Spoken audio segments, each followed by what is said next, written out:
అందరికీ నమస్కారం. మన వైఎస్ యూట్యూబ్ ఛానల్కి స్వాగతం అండి. ఈరోజు మన ముందున్నటువంటి గెస్టు కోట మల్లికార్జునరావు గారు, ఎక్స్ జెడ్పీటీసీ కేతేపల్లి, పెరకకుల కార్పొరేషన్ అసోసియేట్ అధ్యక్షులు, అదేవిధంగా నల్లగొండ జిల్లా గౌరవ అధ్యక్షులుగా వ్యవహరిస్తున్నారు.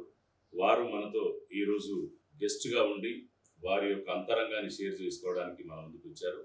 నమస్కారం సార్. నమస్కారం శ్రీనివాస్ గారు. మల్లికార్జునరావు గారు, ఏంటి సార్ మీ నేపథ్యం ఏంటి? నా నేపథ్యం వ్యవసాయ కుటుంబం. నేను ఆల్రెడీ ఈ చిన్నప్పుడే వ్యవసాయానికి రావడం జరిగింది. ఎందుకంటే నేను ఒక్కనే కొడుకుని మా నాయనకు ఒక్కనే కొడుకుని కాబట్టి మా నాయన ఆరోగ్యం బాగాలేకపోవడం వల్ల నా మ్యారేజ్ కూడా 8th క్లాస్లోనే నాకు మ్యారేజ్ అయింది. ఎర్లీ మ్యారేజ్, మైనర్ గానే పెళ్లి చేసుకున్నాం. మైనర్ గానే పెళ్లి చేసుకున్నాం. ఎందుకంటే ఆ 8th క్లాస్లో మా మిస్సెస్ 5th ఆల్రెడీ ఉన్న ఊరే, దగ్గర సంబంధం. నాకేమన్నా అయితే నా కొడుక్కి ఒక సంబంధం చేయాలనే ఒక దాంతో వద్దన్నా మా నాన్న అమ్మగారి పట్టుదలతో పెళ్లి చేసుకోవడం జరిగింది. పెళ్ళి అయినాక కూడా దాదాపు 2 years, అంటే 8th అంటే 10th వరకు, 7th నేను 10th వరకు కలిసి ఒకటే హై స్కూల్, కేతేపల్లి హై స్కూల్కి మేము ఎడ్యుకేషన్. ప్రేమ వివాహం పెద్దలు కుదిర్చింది. పెద్దలు కుదిర్చింది. ఒకే స్కూల్ మేట్స్ అంటున్నారు. ఒకటే ఊరు కానీ కాకపోతే ఏంటంటే నాన్న ఆరోగ్యం బాగాలేకపోవడం వల్ల ఆవిడ ఎర్లీ మ్యారేజ్ అప్పుడు చాలా అవుతుండే. అట్లా ఆ టైంలో చేసుకోవడం జరిగింది. చేసుకున్నాక 2 నెలలు పోయినాం. ఇంకొక అదృష్టం ఏంటంటే అది 10th class 7th class half year exam పక్కన రాసింది ఒకటే బెంచ్. అది దాంతో ఎందుకట్లా వచ్చిందంటే నేను 6th నుంచి 10th వరకు గర్ల్స్ వెనుక నా రూల్ నెంబర్ ఉండేది. దాంతో కలిపి అప్పుడున్న టీచర్స్ వాళ్ళంతా ఒకటే బెంచ్గా మేము ఎగ్జామ్ కూడా రాసాం. ఆ తర్వాత 10th అయిపోయినాక మా నాయన అసలే ఇది కావడం వల్ల దాదాపు మాకు ఒక 30 ఎకరాల వ్యవసాయం వ్యవసాయం ఉంటే, నలుగురు చిన్నగానే ఉండే. అప్పుడు వ్యవసాయం బాగలేక ఇబ్బంది అయ్యి అసలు వ్యవసాయదారులు అంటే కూడా పట్టించుకోలేని స్టేజ్లో ఉన్న సంవత్సరాలు ఇబ్బంది ఉంది. ఆ టైంలో నేను వ్యవసాయం తెలవకుండా వ్యవసాయం చాలా కష్టపడ్డాం. 10th తర్వాత వ్యవసాయంలో అంటే నేను 9th ఎండింగ్ లోనే కొంచెం వచ్చినా కానీ దాదాపు 10th లో ఇక 10th అయిపోగానే ఫుల్ ఫ్లెడ్జ్డ్ వ్యవసాయం. తర్వాత డిగ్రీ కట్టినాం కానీ ఇక డిస్కంటిన్యూ అయింది. అది వాస్తవంగా నేను పోయిన టైంలో బాగా ఇబ్బంది పడ్డ పరిస్థితుల్లో, ఉదాహరణ చెప్పాలంటే సర్కార్ చెట్లు అనేది ఇప్పుడు కనుమరుగైతుంది కూడా బాగుంది. ఆ సర్కార్ కట్టెలు కొట్టుకొని జితగాన్ని ఒక్కనే పెట్టాను. 4 జితగాళ్ళు పెట్టడానికి డబ్బులు లేక ఒక్క జితగాన్ని పెట్టుకుని ఆ జితగాన్ని నేను ఎడ్ల బండి మీద సర్కార్ కట్టెలు కొట్టుకుని, మా ఉప్పలపాడు జయమ్మ అని ఉంటుంది, ఆమె సర్కార్ కట్టె బేరం చేస్తే ఆమెకు అమ్ముకొని వచ్చి అన్ని విధాలుగా ఉపయోగపడే ఆసరంగా రోజుకి 50-100 సంపాదించిన. అంత కష్టపడ్డామంటే ఎవరు నమ్మకపోవచ్చు. వాస్తవంగా పరిస్థితుల్లో సర్కార్ కట్టెలు కొట్టుకుని ఆ తర్వాత ఒక దాదాపు ఒక 3-4 మాది మా గ్రామం కేతేపల్లి మండలం, చీకటిగూడెం గ్రామం, నల్గొండ డిస్టిక్. నేను వ్యవసాయ కుటుంబం. వాస్తవంగా ఆ తర్వాత ఆ ఒక 5-6 ఏళ్ళు బాగా వ్యవసాయం చేసిన సందర్భంలో ఒక చిన్న ఇన్సిడెంట్ తోని, మా కుటుంబంలో వచ్చిన చిన్న ఇన్సిడెంట్ తోని బాగా పొలిటికల్ గా జనం గారికి, అంతకుముందు నేను రాజకీయ నాయకులు అంటే పెద్దగా పట్టించుకోకపోతే ఎస్ఎఫ్ఐ స్టూడెంట్ అయినా తర్వాత అన్ని వదిలేసి రాజకీయాల దూరంగా ఉండి నా పనేందో నేను చేసుకుంటూ చిన్న ఇన్సిడెంట్ ద్వారా నేను పెద్ద మనుషుల కాడికి పోయినప్పుడు నేను తాగేటోళ్ళు అంటే విపరీతమైన కోపం. ఎందుకంటే మా నాయన తాగడం వల్లనే ఇదే, అంటే ఆయన ఎక్కువ తాగకపోయినా ఆరోగ్యం ఖరాబ్ అయిందన్న ఒక భావం నా మనసు ఉంది. అటువంటి సిచ్యువేషన్ లా ఆ పంచాయతీలో పెద్ద మనుషులు పెట్టిన ఇదికి మేమే ఇది నువ్వెందుకు తాగవు, నువ్వెందుకు మందు దేవు అనే సందర్భంలో నాకు కూడా మందు తాగాల్సిన పరిస్థితి ఏర్పడే సిచ్యువేషన్. ఊళ్ళో కల్చర్ కూడా ఎట్లా ఉండేది అంటే అప్పుడు ఊళ్ళల్లో పెద్ద మనుషులు ఏదనుకుంటే అదే రాజ్యాంగం, తప్పైన అదే కరెక్ట్, అది ఏది లేకుంటుంది పెదరాయిట్ తరహాలో ఉండేది. మొత్తం ఆ శాసించేది. సిచ్యువేషన్ లో నేను జనంల ఉన్న ఇబ్బందులు కానీ నాకు వచ్చిన ఇబ్బందులు కానీ పర్సనల్ గా బాగా ఇబ్బందులు పడ్డాయి. ఉమ్, అయినా పంచాయత్ తీర్మానం కాక ఇబ్బంది పడుతున్న సందర్భంలో ఆ కసితో నేను నక్సలైట్ల పోతే కూడా ప్రయత్నం చేశాను. అంటే ఈ మల్లికార్జునరావు గారు కుటుంబ తగాదాలా మీకు అప్పుడు గ్రామంలో ఈ రాజకీయ తగాదాలా? రాజకీయ తగాదాలు ఓన్లీ మా కుటుంబంలో కుటుంబ వచ్చిన తగాదాలు. ఇన్సిడెంట్ అంటే ఆస్తి తగాదాలా? లేదు. మామూలుగా చిన్న పర్సనల్ కావచ్చు. తగాదాల ఓకే, ఓకే. చిన్న ఇన్సిడెంట్ లో వాళ్ళు వచ్చిన సందర్భంలో ఆ తీర్మానం చేసుకునే దాంట్లో అటు పెద్ద మనుషులు ఇటు పెద్ద మనుషులు ఉమ్, ఒక పెద్ద మనిషి మీద పెట్టి నేను ఒప్పుకుంటే సిద్ధంగా ఉన్నా వాళ్ళు ఒప్పుకుంటే సిద్ధంగా ఉన్నా దాన్ని తెగకుండా దాదాపు ఒక 4 నెలలు ఉమ్, రకరకాల ఇబ్బందులు అసలు అది చెప్పుకోవడానికి మనం ఉమ్. ఏం చెప్పాలి? మానసికంగా బాగా ఇదైపోయారు. ఉమ్, ఆ టైంలో అనిపించింది ఏమన్నా కానీ ఉమ్, నా ఇల్లు ఎడిపోయినా లేదు, నా పిల్లలు ఎడిపోయినా లేదు, ఉమ్. దాన్ని నక్సలైట్ల పోతేనే దీన్ని ఇది చేయగలుగుతాం అనే ఒక ఏమైనా అడవి బాట పట్టాలి ఆ మొత్తం అట్లా నన్ను ప్రేరేపించినప్పుడు. ఆలోచన. కాకపోతే ఆ టైంలో నేను ఒక 3 నెలలు ట్రై చేసినా నాకు అవకాశం దొరకదు. ఉమ్, అదే. కాబట్టి అది ఉన్నాం ఓకే. ఎట్లున్నదో అది ఉన్న పరిస్థితి. అదే, అదే. ఆ టైంలో సరే మా మేనమా ఒకడు ఉంటే నేను చూసుకుంటాడు. ఆ తర్వాత కాలంలో ఇక నేను అగ్రెసివ్ గా బయటికి వెళ్ళి కొట్లాడకపోయినాక తెగింది. ఓహో, ఇంకా అది ఓకే, ఓకే. ఎడ్ల బండ్లో ఎత్తేసే సందర్భాలు ఉంది. అదే, అదే, అదే. ఆ సిచ్యువేషన్ లో అది దిగిపోయినాక అప్పుడు మనసులో పడ్డది నేను ఎందుకు ఉమ్, మనం పుట్టి ఇంత ఎత్తయి ఒక ఊళ్ళో ఉన్నాం, న్యాయాన్ని న్యాయం అని ఎందుకు చెప్పకూడదు ఓహో, అదేలే. అని అప్పుడు పెద్ద మనుషులు, కొన్ని పెద్ద మనసులల్లా ఊళ్ళో పెద్ద మనసులల్లా మనం కూడా చిన్నదానికి పెద్దదానికి ఏది న్యాయం అనిపిస్తుంది పార్టీలు మందులు దాంట్లో ముందుకు పోతున్న చురుగ్గా పోతున్నారు అప్పుడు ఆ టైంలో ఆ టైంలో. అట్లా ఓకే, పోయినాం. ఓకే. అప్పటికి నాకు కూడా 2 కొడుకులు ఒక 2 అప్పటికే నాకు చదువు 20 years కే పెద్ద ఉమ్. బాబు పుట్టింది. 20 years ఉమ్, 20 years కే బాబు పుట్టింది. 24 years కి ఆల్మోస్ట్ ముగ్గురు. ఓకే. మల్లికార్జునరావు గారు, బాగుంది మీ కుటుంబ నేపథ్యం. ఒక గ్రామంలో వ్యవసాయ కుటుంబంలో పుట్టిన మీరు చిన్న స్థాయిలోనే సరే వైవాహిక జీవితంలోకి అడుగు పెట్టడం, ఆ తర్వాత ఊర్లో తగాదాలు అనేటువంటి ప్రతి గ్రామంలో ఉండేవి. సరే, ఒక ఆస్తి తగాదాలు కావచ్చు, వ్యక్తిగతమైన కావచ్చు, పొలిటికల్గా కావచ్చు, రకరకాలు. అవి మానసికంగా యుక్త వయసులో టీనేజ్లో ఉన్నప్పుడు మనం అప్పుడే మనం అంటే టీనేజీ యుక్త వయసు అంటే బాగా యాక్టివ్గా ఉండి చురుకుగా ఉండి వేడి రక్తం ఉన్నప్పుడు మీరు కూడా మీ ఆలోచన విధానాలు కూడా అరే ఇది కాదు ఇక్కడ ఈ ఈ సమాజంలో ఈ మనుషుల మధ్య న్యాయం జరగట్లేదు, ఎక్కడ బాట పట్టి అక్కడికి పోయి సరైన న్యాయం స్టార్ట్ చేయాలి అని చెప్పి అనుకున్నారు. సరే, అది ఒకటి ఆలోచన విధానాలు అంటే అటువైపు మొగ్గు చూపడానికి కూడా ప్రేరేపిస్తుంటాయి. సరే, అలాంటి పరిస్థితులలో మీరు ఒక్కసారే పొలిటికల్ ఎంట్రీ అయింది. అంటే పొలిటికల్ గా మీరు రకరకాల పదవులు చేసి ఒక జెడ్పీటీసీ కూడా మంచి సేవలు అందించినటువంటి సందర్భాలు ఉన్నాయి. అసలు ఈ రాజకీయంలోకి రావాలనేటువంటి ఆలోచన వెనుక బలమైన కారణం, ప్రేరణ ఏంటి? అదే ఎందుకంటుందంటే వాస్తవంగా నీకు చెప్పినాం కదా, ఇప్పుడు నేను దాదాపు ఒక అప్పటికే 10-12 సంవత్సరాలు నాగలు దున్నడం జరిగింది. వ్యవసాయం అన్ని చేశాను. తాళ్ళు వేయడం, తాళ్ళు వేయడం, ఎవరికి వచ్చో రాదు కానీ నేను మోటార్లు ఫిట్ చేయడం, బావులు తీసేదాన్ని అన్ని చేయడం. వ్యవసాయంలో అన్ని పనులు నాకు 4 పనులకు ఏది లేదు. ఆఖరికి ఒడ్లోలు చెక్కే నేను బాడ్ష కూడా నేను అన్ని చెక్కి పెట్టడం నాకు వచ్చు. ఎందుకంటే పని అవసరం అట్లుంది. అట్లయితేనే బతికింది. ఆ సిచ్యువేషన్ నుంచి ఈ ఇన్సిడెంట్ ఎప్పుడైతే జరిగిందో నాకు ఒక ప్రత్యేకమైన పరిస్థితుల్లో ఇంకా నేను కూడా జనానికి అసలు మనం ఎందుకు సేవ చేయకూడదు అనే అవకాశం. నేను అంతకుముందు ఎస్ఎఫ్ఐ స్టూడెంట్ ఉంది కదా, అప్పుడు కూడా కొంచెం ఉండే మన మైండ్ లానే ఉండే. ఆ టైంలో మా పిల్లల్ని గవర్నమెంట్ స్కూల్లో చికోవడం స్కూల్లో వేయడం జరిగింది. అంతకుముందు ఎడ్యుకేషన్ కమిటీలు ఎట్లుండదంటే ఊళ్ళో పెద్ద మనుషులు ఏమన్నా తాగుబోతుంది ఒక కమిటీ మెంబర్ చైర్మన్ అంటే వాడే చైర్మన్. చదువుకున్నటువంటి పేరెంట్ ఎవరో పేరెంట్ కూడా అవసరం లేదు. పేరెంట్ విద్యా కమిటీలు రాకముందు ఎవరిని నామినేట్ చేస్తే సర్పంచ్ వాళ్ళే ఉండే. సర్పంచ్ ఉండే అక్కడ బాల నర్సయ్య అని ఇంకెవరో ఉండే. వాళ్ళకి అక్షర ముక్క రాదు, వాళ్ళని ఎడ్యుకేషన్ కమిటీలు పెట్టి.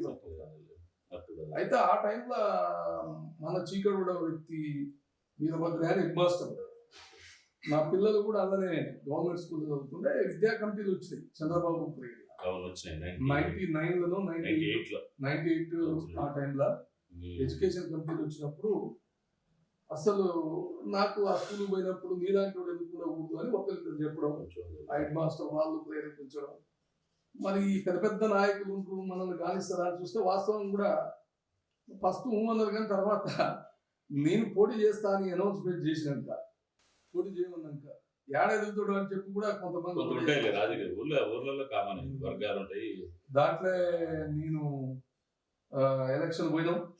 ఎలక్షన్ పోయినప్పుడు ఫస్ట్ ఇనామస్ అయిదాం అనుకున్నాం ఊళ్ళే, అది కాలేదు. లాస్ట్ మినిట్ లో వాడేంత చిన్నపిల్లగాడ అంతే కూడా ముట్లేస్తుంది అని చెప్పి నా విషయంలో ఏం కావాలి అనే ఫీలింగ్ లో ఎలక్షన్ పోతే అప్పుడు ఒక సోర్స్ ఏముండేదంటే, ఇంటి యజమాని రాకున్నా ఇంట్లో ఉన్న వాళ్ళ భార్య కావచ్చు లేదా భర్త రావచ్చు, ఎవరైనా ఓటింగ్ కావచ్చు. ఆ సిస్టమ్ ఏం చేసేదంటే, నేను పోయినప్పుడు చాలా మంది మొహమాటానికి మొగలు రాకుండా ఆడలు ఉంది. 120 ఓట్లు ఉంటే 80 మంది దాదాపు నా వెనకాల వచ్చిన సందర్భం. ఆ టైంలో అక్కడ పోయినాక చిన్నప్పటి గొడవ కావడం, ఆ టైంలో మనం పోయి రోడ్డు మీద కూర్చోవడం, ఆ టైంలో అప్పుడు అందరూ పెద్ద మనుషులు ఓదార్చి ఇంకా ఇనామస్ చేసిన పార్టీకి డైరెక్టర్ తీసుకుని నేను చైర్మన్, నన్ను విద్యా కమిటీ చైర్మన్ అయినా ఫస్ట్ పదవి అది. ఆ టైంలో మండల ఎడ్యుకేషన్ కమిటీకి కూడా విద్యా కమిటీ మళ్ళీ అక్కడ కమిటీ ఉండేది. ఆ కమిటీలో మండల ఎడ్యుకేషన్ కమిటీకి కూడా నేను ఎన్నిక చైర్మన్ మండల స్థాయిలో కమిటీ ఉంటుంది. ఆ కమిటీలో నేను ఎలక్టెడ్. దాంతో నాకు ఒక అదృష్టంగా ఏమైందంటే, ఇక నేను ఆ కసికొద్ది దిగడం. అప్పుడు నర్రాఘవ రెడ్డి ఎమ్మెల్యే నరసింహ ఎలక్టెడ్ అయ్యింది. నర్రాఘవ రెడ్డి స్టార్టింగ్ లో ఉండే, తర్వాత నరసింహయ్య వచ్చిండు. నరసింహయ్య కూడా నా స్పీడ్ చూసి బాగా చురుగ్గా ఉంటున్నాడు. మండలం మొత్తం తిప్పడం జరిగింది. మండల్ అంటే విద్యా కమిటీ చైర్మన్ అంటే మీకు మండల స్థాయి గుర్తింపు వచ్చేసింది. ఆ దశలో వచ్చేసింది. ఆ 2 ఏళ్ళు దాని పీరియడ్ ఉండే. ఆ 2 సంవత్సరాల్లో ఆ స్కూల్ ని పారగొడ పెట్టించి, దాంట్లో ఊళ్ళో అందరితో మ్యాప్ లేపించి, ఆ స్కూల్ అంతా స్లాబ్ లేపించి, ఆ స్కూల్ ని ఒక మోడల్ స్కూల్ లాగా చేయగలిగి, అది చూసినాక నెక్స్ట్ టైం మళ్ళీ నేను పోటీ చేస్తా అంటే ఎవరు ముందుకు రాలేదు. నెక్స్ట్ టైం మళ్ళీ విద్యా కమిటీ చైర్మన్ అయినా. దాంతో జెడ్పీటీసీ ఎన్నికలు వచ్చినప్పుడు నరసింహయ్య గారు లేదు నువ్వు మండలంలో స్ట్రాంగ్ లీడర్ ఉన్నావు ఉన్నావు కాబట్టి నువ్వు జెడ్పీటీసీ పోటీ చేయాలని నాకు అప్పుడు ఆయన పార్టీ పరంగా సిపిఎం పార్టీ పరంగా బలంగా నాకు టికెట్ ఇస్తే, ఆ టికెట్ లో నేను 2001 నేను 1988లో ఎడ్యుకేషన్ కల్పించాను. టీడీపీ అధికారం ఉంది కదా, టీడీపీ అధికారం ఉన్నప్పుడే నేను జెడ్పీటీసీ కూడా మా మండలం ఎట్లుండే అంటే, అప్పుడు రాజకీయాలు కూడా వీని పనికి వాడిపోయి పెళ్లిలకు కూడా ఒక పార్టీ పోతుంది.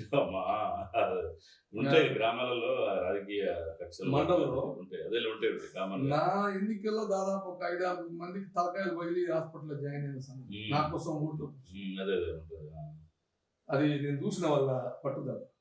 సేమ్ టైం ఏంటంటే, టీడీపీ జిల్లా అధ్యక్షుడు నా మండల వాసి బడుగులింగయ్య రాజ్యసభ సభ్యుడు. ఇప్పుడు అప్పుడు ఆయన నల్గొండ ఉమ్మడి జిల్లాకు టీడీపీ జిల్లా అధ్యక్షుడు. కాంగ్రెస్ జిల్లా అధ్యక్షుడు నేతి విద్యాసాగర్ ఉండే, మొన్నదాకా ఎమ్మెల్సీ చైర్మన్ గా ఉన్నారు, ఉప చైర్మన్ ఉన్నారు నేతి విద్యాసాగర్ గారు. ఇప్పుడు జిల్లా కాంగ్రెస్ రాజకీయ ఉద్దండుల మధ్య మీరు ఇద్దరు కూడా నా మండలం ఉన్నా. నేను కమ్యూనిస్ట్ పార్టీ నుండి నరసింహయ్య ప్రోద్బలం కానీ ఏది కానీ అప్పుడు జన్మభూమి ఉండే. నాకు నచ్చిన విధానంగా జనంలో పడి తిరగడం మొదలుపెట్టినాం. నేను ఎక్కడ కూడా దగ్గలే.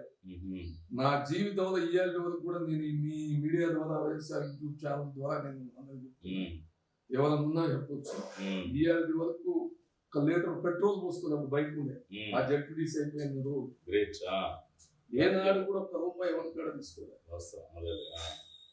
ఒక మీకు ఇన్సిడెంట్ కూడా చెప్పాలి. నేను జెడ్పీటీసీ అయిన కొత్తగా నాకు అంటే నేను చెప్పినా కదా, అప్పుడు రావడం అలవాటు అయింది. వీరు చిన్నగా ఎప్పుడన్నా సాటకు దాగి ఆ వీరు నేను ఒక సందర్భంలో జెడ్పీ స్టాండింగ్ కమిటీ మీటింగ్ ఉంది, మా మేనత్త అప్పటికి ఇళ్ళలో పోతే వద్దంటే బలంతంగా నోటికాడ పెట్టిండు. అప్పటికి చూసినా మొహం అడిగిన పోయినా. అటెండర్లు కూడా నా దగ్గరికి వచ్చి అలవ తీసుకునే చనువు ఉంటుంది నాకు.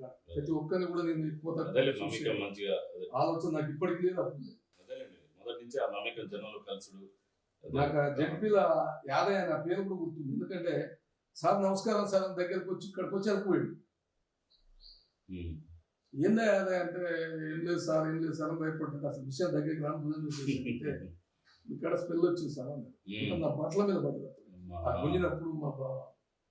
నేను ఆ రోజు అటెండ్ చేయలే, జడ్పీ మీటింగ్ అటెండ్ చేయలే. ఇంటికి పోయి ఆ రోజు శిక్ష పెట్టుకున్నా, నేను తాగను, జడ్పీడీసీ అయిపోయినాక నేను ఏనాడు కూడా తాగొద్దు అనుకున్నా. నేను 5 ఏళ్ళు ఎన్నడూ కూడా అంటే ఒక నిర్ణయం తీసుకుంటే నేను ఆ కాంక్రీట్ ఉండే తత్వం. నేను అంటే నా కెరియర్లో అసోంటి 2-3 మీరు పొలిటికల్ అంటారు. కూడల శివప్రసాద్ అప్పుడు హెల్త్ మినిస్టర్ ఉండే, నర్సింహే చెప్పకుండా నైన్కల్ హాస్పిటల్ బడుగు సత్యయ్య గౌడ్ అని అక్కడ స్టేట్ ఆయన టీడీపీలో హోదా ఉండే, ఆయన తీసుకొచ్చి నర్సింహే తెలవకుండా హాస్పిటల్ ఓపెన్ చేస్తుంటే మేమందరం అపోజ్ చేయడానికి థాడేసి నెడితే అప్పుడు నక్సలైట్ల ప్రభావం ఉండే, జనం పోలీసులు కూడా బాగుండేది. నెడితే ఎక్కడికక్కడ దగ్గర కూడా పోయే పరిస్థితి. నేను సందంగా పోయి ఒక నెట్ కింద మినిస్టర్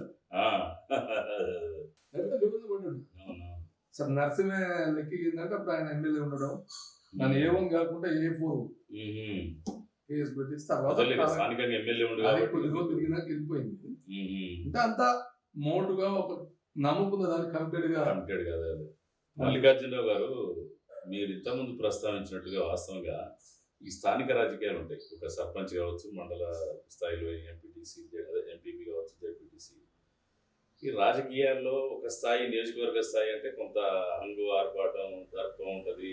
దాని ఆర్థికంగా కూడా కొంత ఉంటుంది వెసులుబాటు, కొంత ఏదో ఒక కొన్ని సెటిల్మెంట్స్ తోటి ముందుకు పోయి ఆర్థికంగా బలపడుతుంటారు.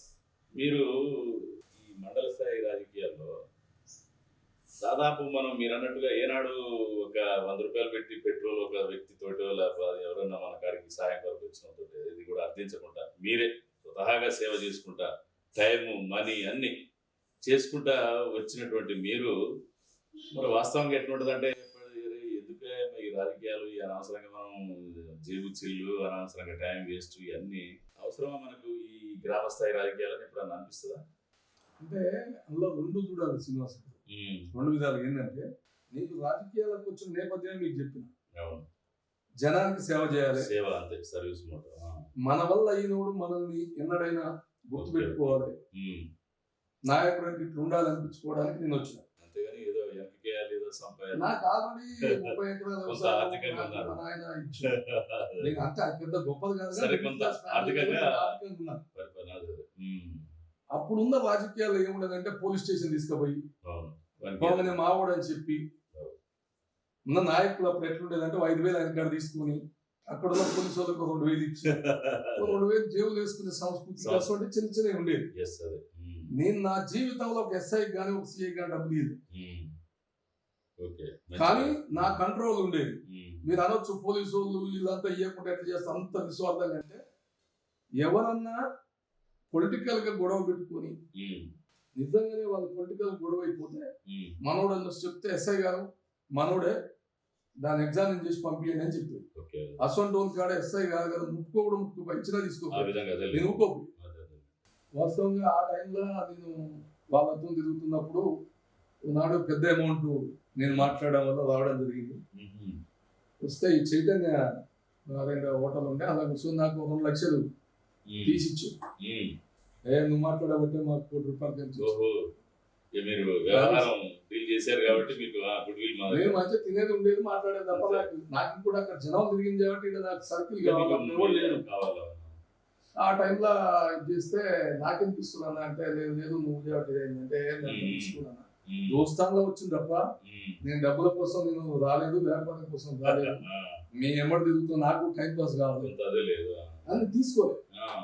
2 లక్షలు అయ్యేలా కూడా తీసుకోకపోతే వాళ్ళు ఏమన్నారంటే, మరి నువ్వు ఇంత చేస్తున్నావు, మీ డబ్బులు సంపాదించుకుంటున్నావు, మరి ఉత్తగుంటే ఎట్లా అంటే, నా కాడ అప్పులు లేవు, నాకు 2 లక్షలు అయ్యేలా అప్పు ఉంది, 2.5 లక్షలు వేరే వచ్చేది ఉండే, నేను 50,000 వేస్తున్నా తప్ప నా కాడ ఆస్తి కూడా ఏం లేవు, పెద్ద ఇదేంటి లేదు, నా కాడ డబ్బులు లేవు లిక్విడ్ అంటే, ఒకటి తెచ్చిపెట్టానా ఏముంది మనం ఇదేంటి అంటే, నేను కూడా ఆలోచించింది మరి ఇంట్లో తిరగాలంటే మనం ఉత్తర తిరగలేమని చెప్పి చిగోడ ఊళ్ళకే ఫోన్ చేసి ఒక 5-6 ఫోన్ చేసి ఒక 10 లక్షలు ఏమన్నా తీసుకురాలని చెప్పిన.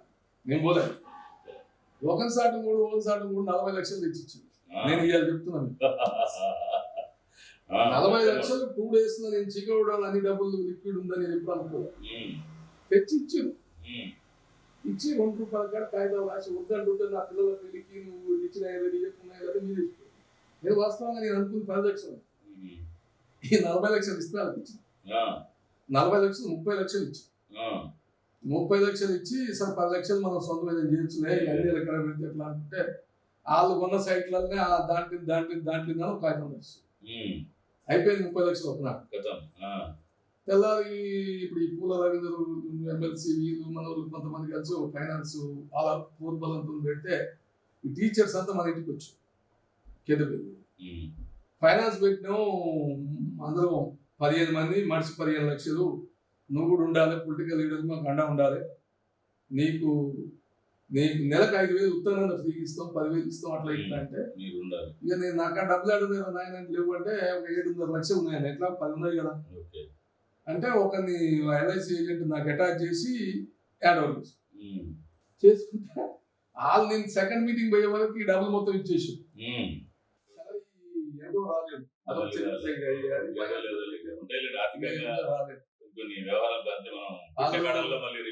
నేను నెక్స్ట్ మీటింగ్ పోయినప్పుడే చెప్పిన ₹10 ఇంట్రెస్ట్ అంటే అది ఎట్టిస్తాడు ఎట్లా పెడతాడా ఏదన్నా ఉంటే ₹1 బిజినెస్ చేసినప్పుడు 25 లక్షలు ఇది ₹2 కాడ ₹3 తీసుకోరి ₹10 ఇంట్రెస్ట్ అంటే నన్ను అందరూ అపోజ్ చేసి మేము వచ్చేటప్పుడు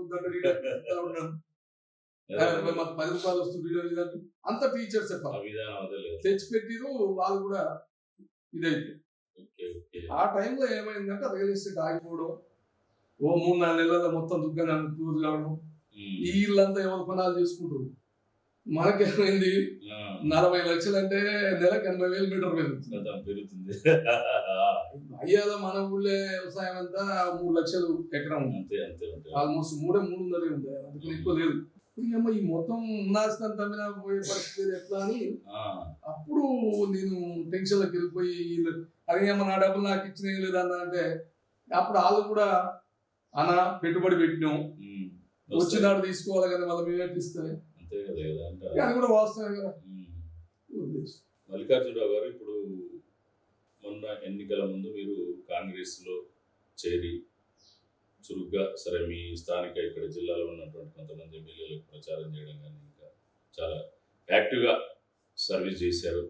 గవర్నమెంట్ రాగానే మీరు అంతకుముందు ఎన్నికలలో మేనిఫెస్టోలో పెట్టేయడంతో పాటు గవర్నమెంట్ ఫామ్ కాగానే పెరకప్పుల కార్పొరేషన్ ఒకటి ఏర్పాటు చేయడం జరిగింది.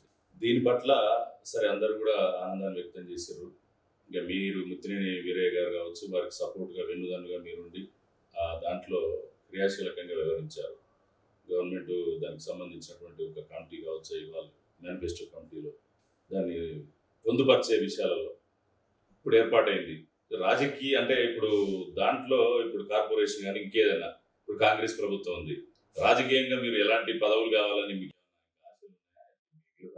ఉంటాయి కదా. రాజకీయాలు తిరుగుతున్నాం, జనానికి సేవ చేయడానికి అది ఒక వేదిక. ముఖ్యంగా మనం సంపాదించుకోవడానికి కొద్దిమంది ఆలోచిస్తాం తప్ప రాజకీయ రంగంలో పొజిషన్ లో ఉంటే జనానికి ఇప్పుడు 10 మంది చేస్తే అప్పుడు 10,000 మంది చేయొచ్చు. జనానికి మనం ఒక వారం లాగా ఉంటాం. మీకు చెప్పిన ఒక టీచరు రిటైర్డ్ దొరికితే ఒక ఇన్స్టిట్యూట్ చేయించగలిగిన జెడ్పీటీసీ చిన్న పోస్ట్ పోస్ట్ ఉంటే ఎంతమందికి ఉపయోగపడతాం? స్కోప్ ఉంటుంది, ఇది ఉంటుంది. నేను ఫస్ట్ 2013లో కాంగ్రెస్ లో అప్పుడు 10 కూడా విదేశం పిలిచినా ఎక్కడ పిలిచినా పోలే. లింగయ్య ఎమ్మెల్యే ఉంటే అది ఎమ్మెల్యే ఓడిపోయినాక కూడా కాంగ్రెస్ లింగయ్య గెలిచినాక టీఆర్ఎస్ లో పోతున్న సందర్భంలో మమ్మల్ని తీసుకుపోయిన మాట వాస్తవం. కానీ అలా పోయినాక స్తబ్దత అయింది. మాకు అది నచ్చ కొద్ది రోజులు ఉన్నాం. తర్వాత కాంగ్రెస్ పార్టీకి నేను రాజగోపాల్ రెడ్డికి అనుగుణంగానే ఉన్నాం, వెంకరెడ్డికి అనుగుణంగా అంతా మేము ఉన్నాం. కాకపోతే ఇటువంటి అటు చేయలేదు, అటువంటి ఇటు చేయలేదు. కానీ పార్టీ పరంగా ఎప్పుడు దూరంగా లేదు. నేను రాజగోపాల్ రెడ్డి గారి ఎన్నికల మునుగోడు కాన్స్టిట్యున్సీలో మండలానికి ఇన్ఛార్జ్ మొన్న ఎమ్మెల్యే ఎన్నికలు చేసిన ఎన్నికల ముందే కదా వీరేశానికి చేయగలిగినాం, ఇక్కడ ఇబ్రహీంపట్నం వీరికి చేయగలిగినాం, మల్లెడ్డి రంగారెడ్డి గారికి, నిన్న కిరణ్ గారి ఇప్పుడు చాలా రెడ్డి గారికి వాళ్ళ తల్లిదండ్రులు ఇదే ఇంట్లో కూర్చోబెట్టి ఆయన బట్టి మొత్తం కార్యదర్శి 14 ఎంపీ సీట్లలో దిగారు. ఎక్కువ నల్గొండ భువనగిరి ఎక్కువ దిగింది. ఎందుకు అంటే ఎర్ర టెండ నేను ఇంకోటి కూడా చెప్తున్నా శ్రీనివాస్ గారు, మీరు ఎక్కడైనా ఎంక్వైరీ చేసుకోండి. ఒక్క రూపాయి ఎవరిని ఆశించి ఎంపీ దగ్గరనో ఎమ్మెల్యే మన దగ్గర జేబులో తెచ్చుకోవాలి అంతే. సొంత ఖర్చుతో ఓకే, నైస్. అది అందరికి మీరు అనొచ్చు యాంచ్ రాస్తుంది అంటే యాంచ్ కాదు, అదొక ఏమంటారు అది ఒక జీల్ అంతే. నాకు కావాలి పొలిటికల్ గా. ఇప్పటికీ 4 సార్లు సీఎం ని కలవడానికి ఒక ఛాన్స్ వచ్చింది. రాజగోపాల్ రెడ్డి సార్ గారు ఒకసారి చేసిండు, ఒకసారి ఇంకో తిరిగి, ఒకసారి వేముల విదేశం గారి బర్త్డే. ఇంకో మాట కూడా చెప్పాలి, వేముల విదేశం గారు కూడా నక్సలైట్ అంటే లెఫ్ట్ ఆర్గనైజేషన్ నుంచి ఆయన కష్టపడి ఉద్యమాల నుంచి వచ్చిన దాంట్లో ఈ మధ్య కాలంలో నేను చూస్తున్నాను. వాళ్ళ మిస్సెస్ కూడా ఆమె సహజంగా రెడ్డి అయినా కూడా అసలు ఎంత సోషల్ గా ఇంట్లో పోయి ఎవరు పడితే వాళ్ళు ఇట్లా పెట్టుకుని తినడానికి ఒక ఎమ్మెల్యే వాళ్ళ మిస్సెస్ ఆ ఫీలింగ్ ఏది ఉండదు. ఆయన కూడా ఎంత దగ్గరగా చూస్తారంటే రాజగోపాల్ రెడ్డి గారు కానీ, ఇంకరెడ్డి గారు కానీ, వీరు కానీ, మన కిరణ్ గారు కానీ, ఇప్పుడు ఎంపీ వీళ్ళంతా బాగున్నారు. వీళ్ళందరి సహకారాలు కావచ్చు, మన పెద్దల సహకారం కావచ్చు, ఖచ్చితంగా పోస్ట్ వస్తుంది అనుకుంటున్నాం. రాకున్నా వచ్చినా జనం. ఓకే, థ్యాంక్ యూ మల్లికార్జునరావు గారు. సరే, నిజంగా మీరు ఉమ్మడి జిల్లాలో దాదాపు గుర్తింపు ఉంది, రాజకీయంగా కూడా గుర్తింపు ఉంది, అందరు ఎమ్మెల్యే దగ్గర గుర్తుంది. రీసెంట్ గా పార్లమెంట్ ఎన్నికల్లో కూడా మీరు ఇన్ని నియోజకవర్గాల్లో సుడిగాలి పర్యటన చేసి చాలా గుర్తింపు పొందారు. మరి రాబోయే రోజుల్లో మరి ఖచ్చితంగా నామినేటెడ్ పోస్టులు తప్పకుండా అవకాశం రావాలని చెప్పి మేము కూడా కోరుకుంటూ, ఆ విధంగా మీరు ఆ సేవ చేసే భాగ్యం భగవంతుడు కల్పించాలని కోరుకుంటూ, మాకు ఇంత సమయాన్ని ఇచ్చి చక్కటి మీ అంతరంగాన్ని చేసేందుకు ధన్యవాదాలు. థ్యాంక్ యూ శ్రీనివాస్ గారు. మీ వైఎస్ఆర్ యూట్యూబ్ ఛానల్ కూడా నేను చాలా చూసిన, మంచి ముఖ్యులందరినీ కూడా వాళ్ళ అంతరంగాన్ని బయటపెడుతున్నారు. మీ ఛానల్ ద్వారా కూడా మన కరకత్తుల సోదరులను కానీ నా శ్రేయభిలాషులను కోరుకున్నది ఏంటంటే, పదవి వచ్చినా రాకున్నా మీ ఆశీస్సులు ఎప్పుడు ఉండాలి. దాంతోపాటు నేను కూడా ఖచ్చితంగా నాకు ఎలాంటి భేదాభిప్రాయాలు లేకుండా మీతో కలిసి పనిచేయడానికి, నేను ఒక మంచి వ్యక్తిగా గుర్తింపు పొందడానికే తపన పడుతుంది తప్ప నాకు ఎలాంటి ఇదులు లేవు. కాబట్టి నేను కూడా భవిష్యత్తులో ఏదో ఒక మంచి ఉద్దేశంలోకి వచ్చి మీకు కూడా సహాయక సహకారం అందిస్తాయని మీ వైఎస్ఆర్ యూట్యూబ్ ఛానల్ ప్రేక్షకులకు నమస్కారాలు తెలియజేస్తాను. Thank you sir, all the best. Hello everyone, thank you so much for watching video till the end. ఇలాంటి మరిన్ని సక్సెస్ఫుల్ అండ్ ఇన్స్పిరేషనల్ వీడియోస్ కోసం please subscribe YS cultural creation YouTube channel. మీకు ఇంకేమైనా ideas are suggestions ఉంటే comment సెక్షన్లో comment చేయండి. Video నచ్చితే like చేయండి and please share it with your family and friends. Subscribe button పక్కన చిన్న బెల్ ఐకాన్ ఉంటుంది, అది క్లిక్ చేయండి సో దట్ మీకు వీడియో అప్లోడ్ చేయగానే నోటిఫికేషన్స్ వచ్చేస్తాయి. Thank you so much for supporting us. Keep supporting. Don't forget to subscribe. Bye, take care.